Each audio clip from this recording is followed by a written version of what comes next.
Gusti Nurul adalah orang Indonesia yang wajahnya pernah masuk ke dalam majalah legendaris Life. Majalah terbitan Amerika Serikat ini terbit pada tanggal 25 Januari 1937, memajang foto Gusti Nurul menari di pernikahan Putri Juliana dan Pangeran Bernard.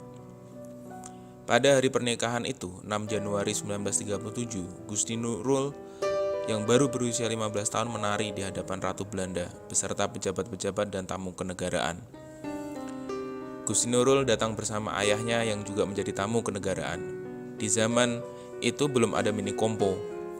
Menurut Rudolf Mrazek dalam Engineers of Happy Land 2006, penari itu diiringi gamelan yang disiarkan tanpa kabel dari Istana Sultan yang ada di Yogyakarta. Gusti Nurul menurut Martha Tilaar adalah seorang pakar dalam pengetahuan kosmetik tradisional dan jamu. Bahkan Martha Tilaar, pakar dan produsen kosmetik tradisional, juga belajar banyak darinya. Soal jamu dan kosmetik itu tampaknya dipelajari Gusti Nurul sejak usia belia.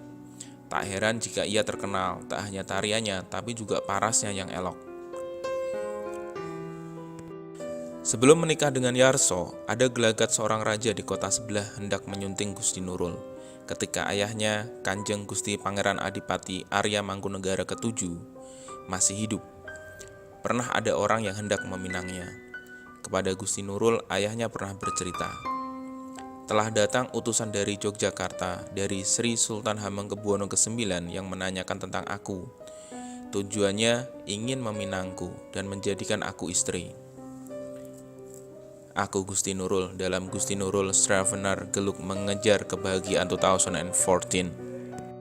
Gusti Nurul tentu tahu jika Sultan Hamengkubuwono IX sudah mempunyai istri. Gusti Nurul keberatan, pantang baginya seorang perempuan berpendidikan tinggi di zaman kolonial di madu seperti yang dialami oleh Kartini. Beberapa pangeran dari Keraton Surakarta juga menaruh hati padanya. Salah satunya adalah Kolonel Gusti Pangeran Haryo Jatikusumo, Kepala Staf Angkatan Darat, Kasat pertama. Mereka yang jatuh hati kepada Gusti Nurul memang banyak, kebanyakan adalah sudah beristri. Aku tidak bisa menerima cinta mereka, penyebabnya hanya satu, aku tak mau dimadu, kata Gusti Nurul dalam memoarnya. Di luar bangsawan-bangsawan Jawa, daftar penggemar Gusti Nurul tampaknya juga banyak, salah satunya adalah Presiden Soekarno. Menurut beberapa kabar, Bung Karno menaruh simpati kepadaku, namun aku sendiri tak pernah mendengar pernyataannya langsung dari isi hati Bung Karno. Tapi saya mendengar dari Bu Hartini istrinya, menurutku Bung Karno hanya sebatas mengagumi saja, kata Gusti Nurul. Setelah tentara Belanda angkat kaki dari Indonesia, Gusti Nurul pernah diundang ke Istana Cipanas. Ia datang bersama ibunya, Gusti Kanjeng Ratu Timur. Di istana, pelukis Basuki Abdullah diminta Soekarno untuk melukis Gusti Nurul. Setelah Gusti Nurul menikah, Soekarno bilang, "Wah, aku kalah cepat dengan suamimu," kata Soekarno. Di antara para penggemar Gusti Nurul, Sultan Syahrir adalah salah satunya. Syahrir bukan orang Jawa, padahal saingan-saingan Syahrir hampir semuanya pembesar dan bangsawan Jawa. Di masa revolusi, Syahrir adalah Perdana Menteri Republik Indonesia yang pertama. Setiap rapat kabinet digelar di Yogyakarta, ia selalu mengutus sekretaris pertamanya, Siti Zubaidah Usman, ke Pura Mangkunegaraan untuk khusus mengantar hadiah yang dibelinya dari Jakarta. Bersamanya juga terlampir sepucuk surat tulisan tangan Syahrir, "Aku Gusti Nurul." Hadiah dari Syahrir itu biasanya sutra, tas, atau jam tangan.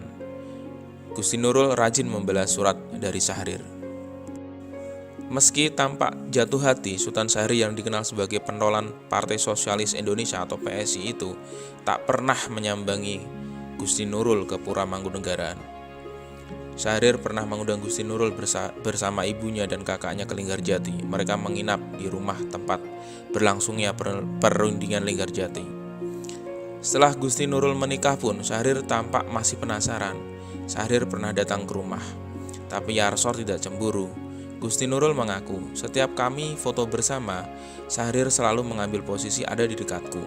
Sementara Mas Yarso justru mengambil posisi tidak di dekatku.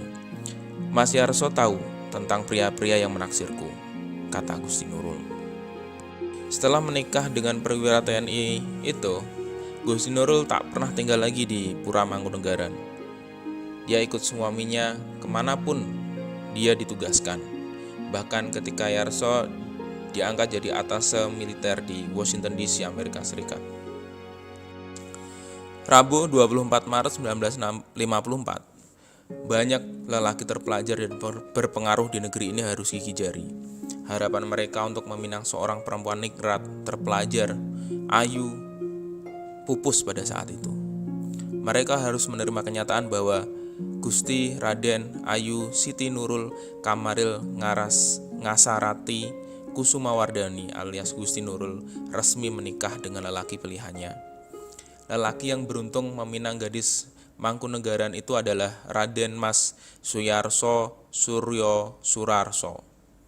Meski bukan pejabat tinggi seperti Soekarno ataupun Syahrir, juga bukan bangsawan berpengaruh seperti Hamengkubuwono ke-9, namun Suyarso tidak bisa dianggap enteng. Sebagai tentara, dia bukan perwira militer sembarangan. Sebagai lulusan Akademi Militer Kerajaan Belanda di Breda, seperti yang ditulis oleh Harsha Bahtiar dalam Siapa Dia Perwira TNI AD tahun 1989, Yarso pernah beberapa tahun berdinas di tentara kerajaan Belanda. Dia juga pernah ditempatkan di Batalion Volkswagen di Bandung, dan selanjutnya ia dipindah ke Batalion Infanteri di Bogor. Setelah proklamasi kemerdekaan, dia bergabung dengan TNI. Dia adalah orang yang pertama menjadi Kepala Inspektorat Kavaleri Angkatan Darat dengan pangkat Letnan Kolonel. Pada saat menyandang pangkat itu pula, dia berhasil menyunting Gusti Nurul dan membuat semua lelaki pada masa itu gigit jari. Demikian informasi yang bisa saya bagi. Bila ada kurang-kurang atau salah-salah, saya mohon maaf. Atau ada kritik dan saran, silakan Anda tambahkan di bawah ini. Thank you for watching. Jangan lupa like atau subscribe bila Anda menyukainya. Semoga bermanfaat. Assalamualaikum warahmatullahi wabarakatuh.